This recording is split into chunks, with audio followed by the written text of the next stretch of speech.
no posting of photos or videos on any public, on any media without prior authorization. Sure.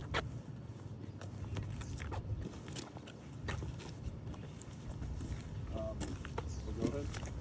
Yeah, so we take pictures but only determined to our professor. You can't, so just be frank with you guys. If you so happen to take some video or something, and let's just say there happens to be some safety violation, and that goes up in public, and certain eyes get seen on it, we can get fines and we can get people out here. I'm not saying that that's the case, but it's not worth the liability or risk for us at all. So that's a hard no. Okay. But yeah, whatever you guys want to see, we're more than welcome to look at it. You walk where you want. If there's certain elements you want to look at or see or discuss, let me know. That's part of the project, right? Like taking pictures? Yeah, take pictures. I'm totally good with pictures. It's just I don't want to post it on social media stuff. Makes sense.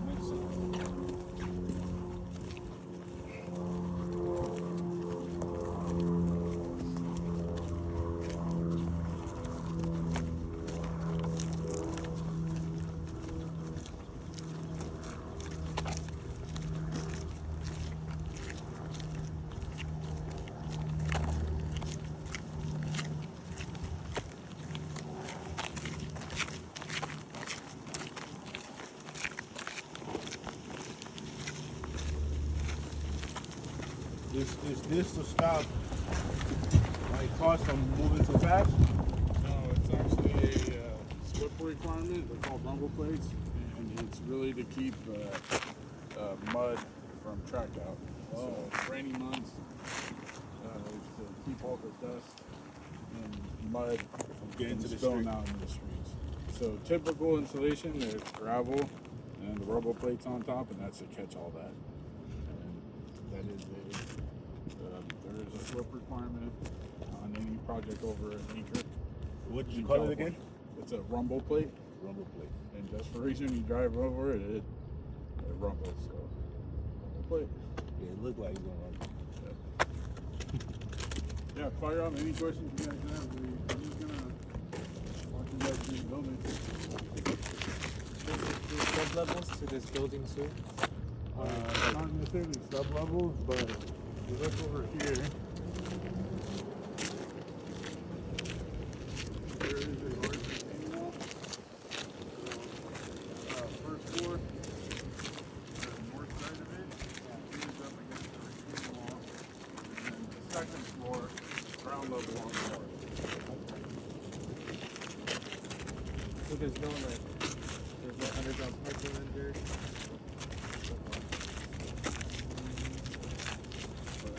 As you can see right here, this is the first floor. There's a classroom that basically goes to the edge of that south side of the building right there. But there's a large retaining wall that runs east from there.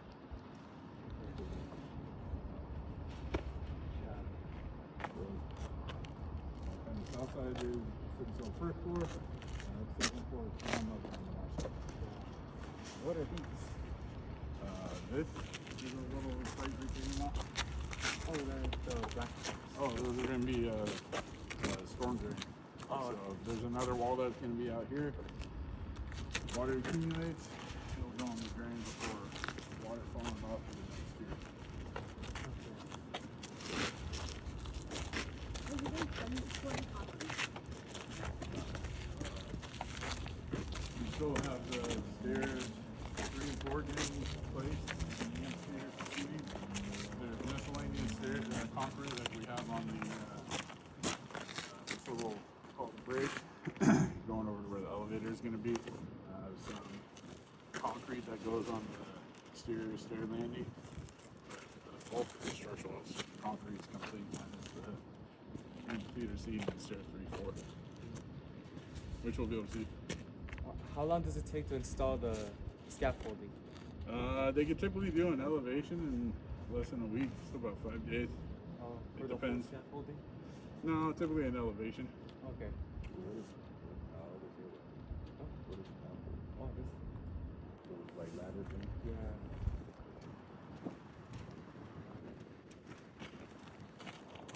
So this, what you're seeing right here, is like a truss. We had to lift the scaffolding above because we go walk up here. We have a topping slab over this here, classroom as well.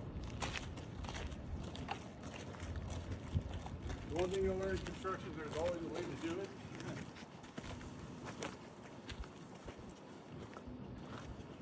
As you see, we had to pick them up so we could pour the concrete. You see here, there's a topping slab.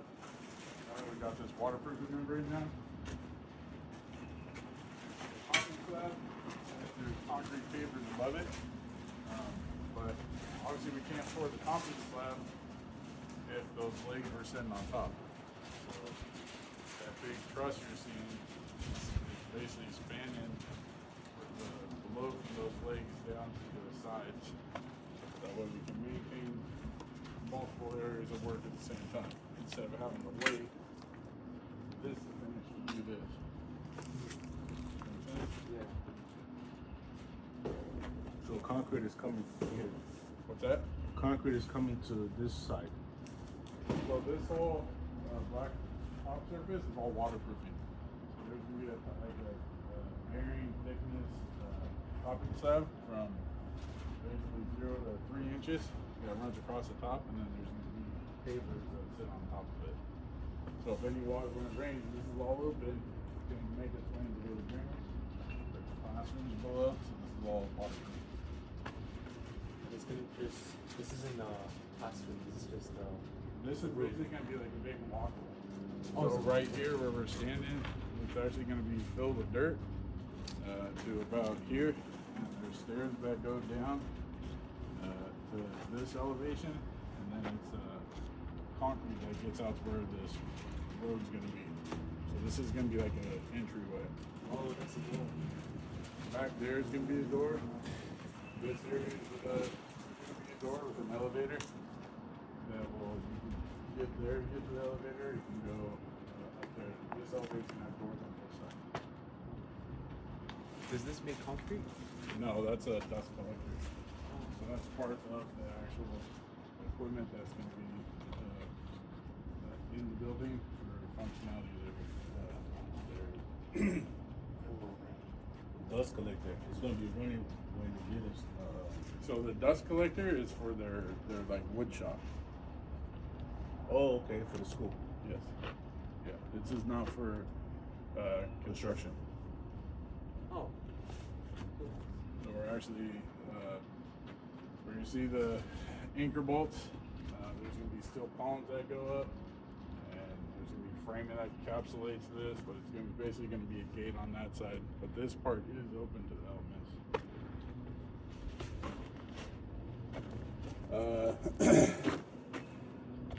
Fun little fact here. From here down is the mat foundation on this level. The mats vary in thicknesses up here from I think 3 to 12 feet thick. From here up is like our standard 2 foot where our slab on grade is above the mat. So sequence was a mat foundation, about 18 inches of fill of dirt, and then slab on top. Slab So is it looks like- higher on top because there's a curve here. Slab is concrete. Slab is, we'll go walk right now. Slab is basically the concrete that you walk onto the floor. So there's the different kind of foundation- concrete. So the foundation design is all concrete, but it's not like spread footings. It's a mat, one large foundation. You know. So this is part of that foundation.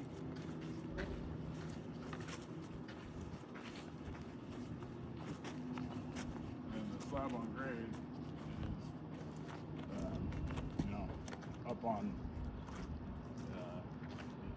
like what that equipment's sitting on up there.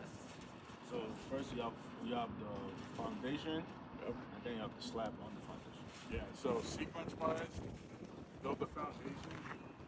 This building has primary walls.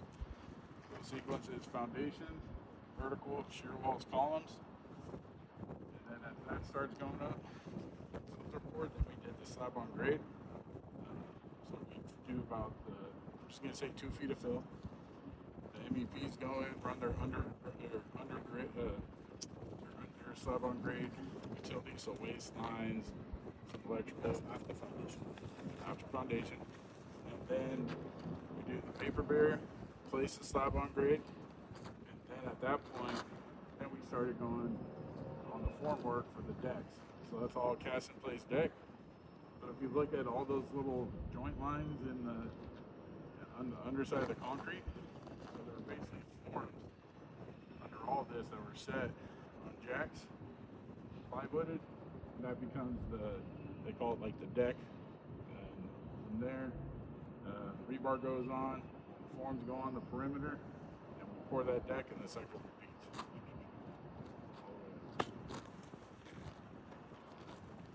Because usually, on like a regular house, those utilities and pipe they go before the foundation. So it all depends on elevations, but most houses are either they're going to have like a continuous footing at the perimeter, or spread footings, like where there might be a column or something. Most of those utilities are going to be able to rough in first, and then they step up and they'll dig the footings. But it all depends on the code. Code's always a thing, but elevations are always another. Sometimes typically the utility is either above or below the footing. It depends. Sometimes for whatever reason, if that footing ends up being at the same elevation as that footing, you end up stepping the footing down or possibly raising it. Typically lower. It all depends. But they're all things that are looked at during that process, so that way it builds smoothly through.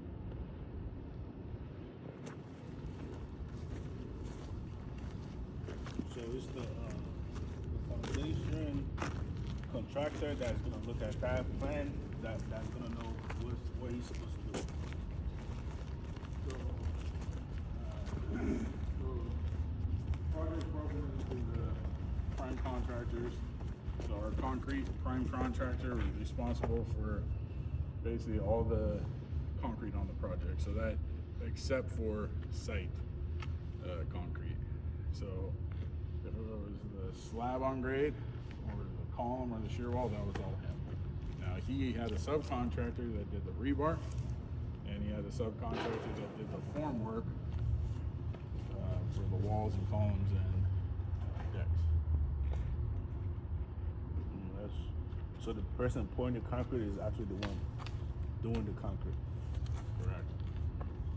Which is typical for prime subcontractor conditions. They're the ones that are physically responsible for that work. The general typically don't. Some generals were self-performed from concrete or some stuff, but typically to really be competitive nowadays, you're kind of a specialist. So you're either a subcontractor who specializes in framing or concrete or fire sprinklers, or you're a general who specializes in general, right? So, or waterproofing, you name it. Because I was looking into the concrete business. I thought it was just more of just pouring concrete. Like you actually have to be able to read plans and like. Yes. Okay. Yes. And there's a lot to, and I'll say like anything, there's an art to any one of these trades. Even hanging drywall and taping, there's an art to that. You know, I used to be a framer. I used to do drywall. I'm not a good taper. I could do it. Doesn't mean I could do it at this guy's pace. Yeah. And speed, you know. But yeah. Cool. How often injuries happen on a project like this? Ideally, never. I think we've had one recordable on the project so far. Okay, that's good. Yeah. Would you ask? How many injuries happen on a project? Yeah, injuries are no good. They're before. common. They're pretty common in construction site. Construction, it happens, but you know, knock on wood, we've been pretty fortunate on this project for the volume we've been doing. We've only had one serious injury. Do watch your step.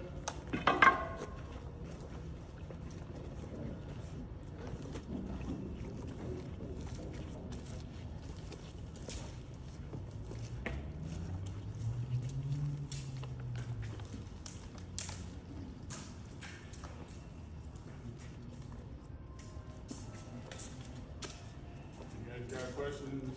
Feel free. How long have you been a superintendent? I've officially been in the role for about 4 years. I've been used a little bit of a PE hybrid super for many years before that. So I worked in the field first, and then I got my degree while I was going through school, and started off as a PE and transitioned later to the super role. Don't want to be any part of project manager. You don't want to be a part of it? No. Why? It's a personal preference. They typically deal with, I like the building. I don't necessarily enjoy, Paperwork. paperwork doesn't bother me. It's the fighting over dollars, to be frank with you. But isn't that in the contract? Oh, it's in the contract, but it's a fight. I don't like fighting about money. That's fair. Now, there's always that being said, everything we do and decisions we make has no impact, so it's part and parcel of what we do. But I don't have to sit there and go through 1,000 changes.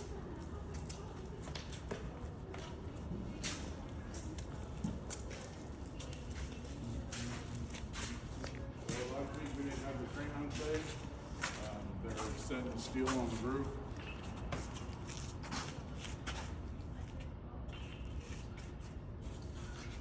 You guys were saying with concrete that we have left. This is more of a fine area here.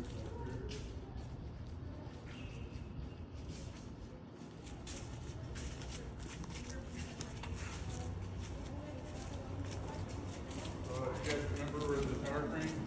Or drive by the tower crane? The tower crane used to run through here. We're going to get rid of it. New. So can you use it anymore? That? Yeah. We're done with the tower crane. So the tower crane, we built the whole structure around it. We need to go through one of the skylight locations. So this is going to be an amphitheater seating and stairs. So this is one of our last areas of stairs coming up. You come around this side, you'll see the stairs on this side. And you see the rebar coming down here and up there. That's where there's another staircase landing going down.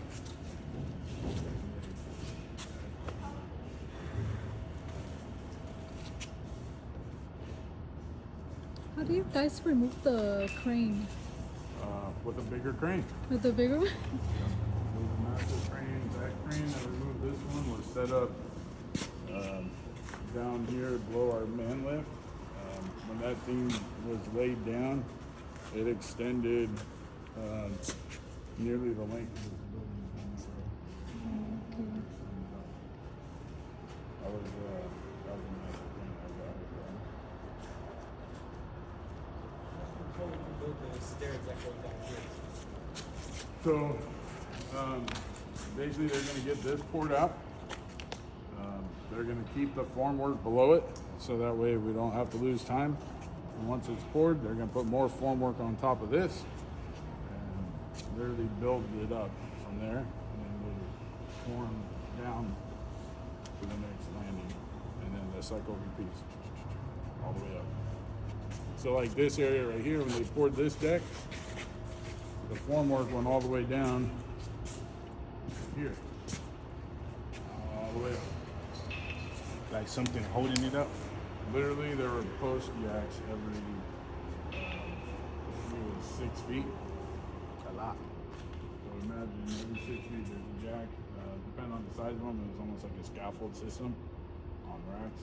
So yes, absolute lot of shoring.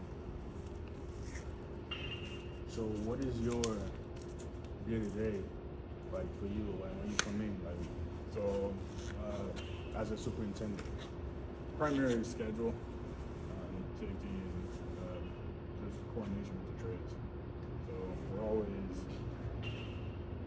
there's ebbs and flows in construction. Some things are going faster, some things are falling behind. So we're always constantly updating the schedule, coordinating with the other trades, what's going on. Issues pop up, relaying that to the guys in the trailer. We're having the field guys get us on process RFIs with the PEs to really take care of all that, some more review. So we're checking on the trades, making sure that things are getting done. We're calling for next week. If I have the guys scheduled for Monday, it needs to be Thursday or it needs to push to Wednesday. That's all on you. So we're constantly calling and talking to those guys. Do you feel like things can move faster, or you feel like you know the pace could be faster, or it's just like, you know? So there's always things that come up, and there's always things that we gotta work around. So I'll be frank with you guys. We had the concrete contractor had some embed issues that slowed down the steel. Steel slowed down my ability to put that exterior envelope up. Right? There was a design issue on the 4th floor roof where we had to add FRP before we could place air handlers. So that slowed down our roofing. But the thing is, you can't stop. So you always are looking for those opportunities to keep things going, because that end date doesn't change. Yeah. So as soon as you run into a roadblock, you got to be stepping into plan B. And it's not always pretty, and contractors don't always like it. But that's the name of the game. Because when I imagine a construction site, in my head I just imagine a bunch of people just hitting nails, just working, you know. Well, it's most of the guys start at 1 o'clock, 5 o'clock in the morning. They're gone for the day. We have typically 150 guys here. Oh, okay. So you're not seeing anybody here right now. They're gone home for the day. Oh, okay, okay. Makes Yeah, sense. we're here at 5 o'clock in the morning. 5 to like 2. 2. That's for like the neighbor. So what you'll find in construction, it's an early bird job. Technically we're not supposed to start till, again, I mean, frankly, you guys, is part of the reason why I don't like recordings and things going on YouTube. We can't have it going on. Ordinance is 7 o'clock, we're not supposed to start. We cheat it a little bit. We have workers that are coming from the high desert. We have workers that are coming from San Diego. They have hours and hours of commutes, right? So you guys have all seen what traffic is out here, right? So starting early and getting out early is a big boon to the workers, right? So we're all about it. When we have delivery trucks and stuff working on an active campus, the more deliveries I can get early morning without a bunch of students and faculty running around, that's a huge win, right? So am I supposed to start working at 5:30 in the morning? No. Well, you know, and do I have the houses right here? No. Do I have houses up there? Yes. Is it far enough and I have buildings buffering it? So far, yes. And if I got a call to stop, I would the next day. Right. So, It's always a way. in construction, there's always a way. It's a matter of time and money. There's not some that can't be built or can't be fixed. There is always a way. Doesn't matter what it is. Cool. Does the architect ever come? Yeah, so we have architect on site right now, 2 days a week, which is a rarity. Most projects don't have no full-time architect on site. He doesn't necessarily watch all the time, but he's out here.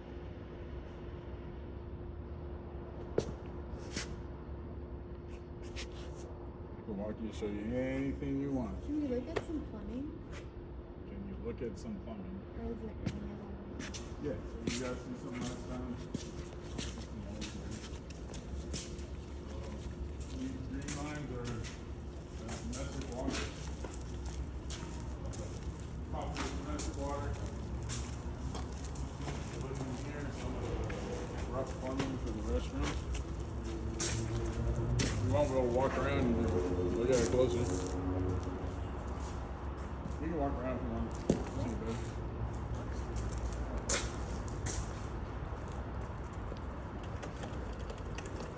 How many restrooms are gonna be installed in this building?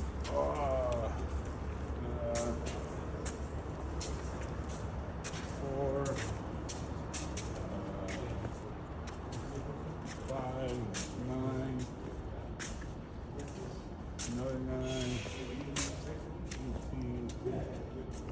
I want to say like mid-20s. Oh, I okay. didn't really count them all. Yeah. How long have you guys been starting the project already? Like, So this project had 2 phases, of increment 1 and increment 2. Increment 1 started in 23 sometime. I wasn't out here. oh, okay. Phase 2 started in February of 24. We got out here in like June.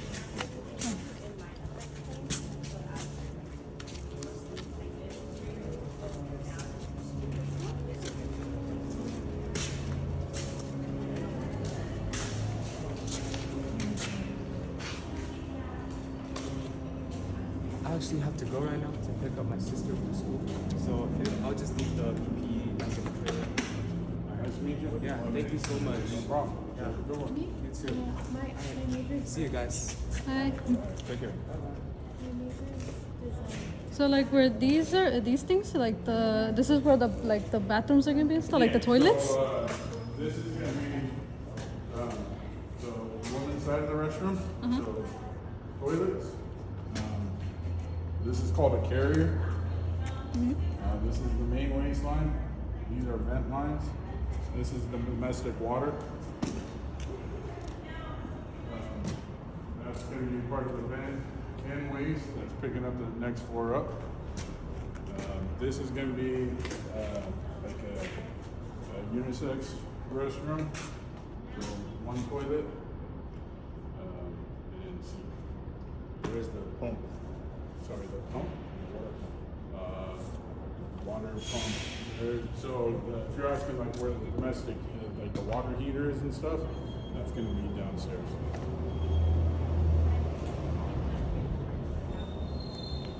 So all the waste is on gravity.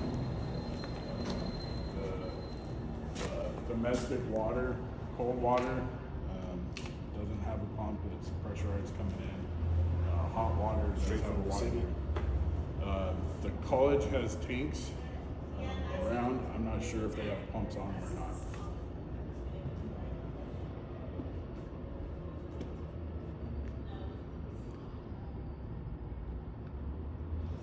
Anything else you guys would like to see? Anything electrical? Anything electrical? Okay. That's the HVAC, right? Yeah, all this spiral and square ducting you're seeing in the HVAC. I can show you some that might be in the fridge right here.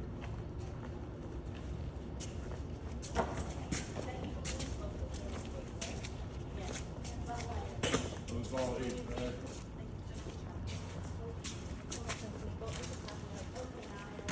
So this piping is part of the HVAC system. Again, please watch your step.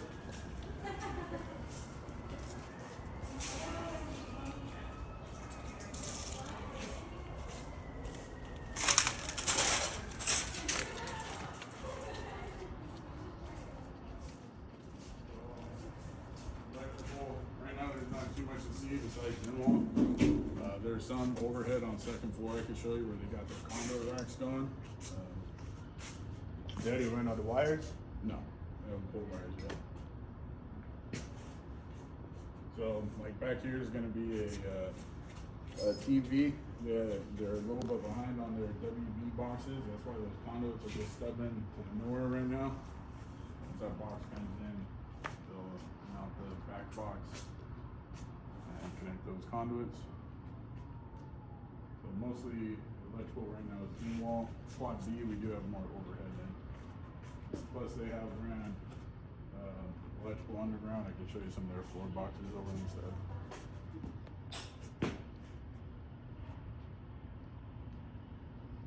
What else we got?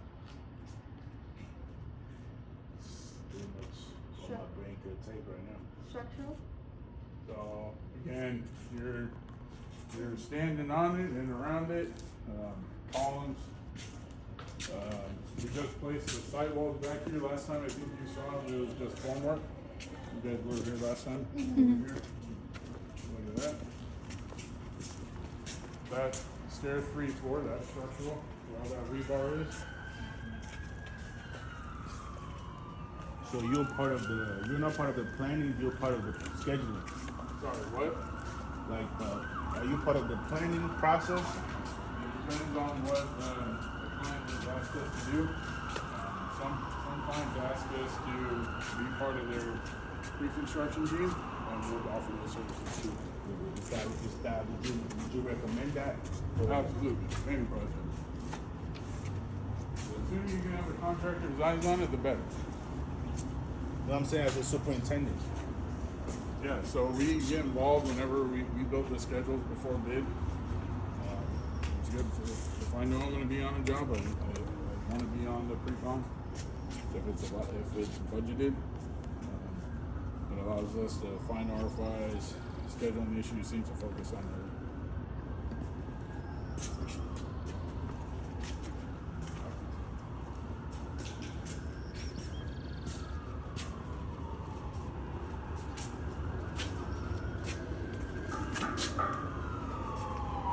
So I think last time you guys were here, these were just formed, now they're poured. Now we'll start the waterproofing on the backside of the wall. This is the drain system. Sorry, what? No, this is electrical. There's new switch gear that's on that there.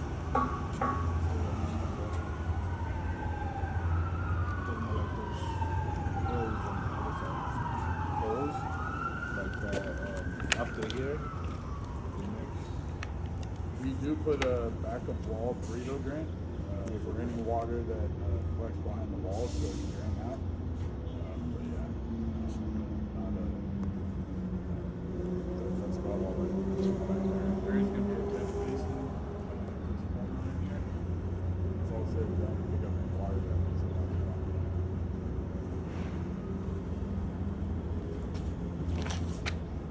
And then that water would be fed into that drain.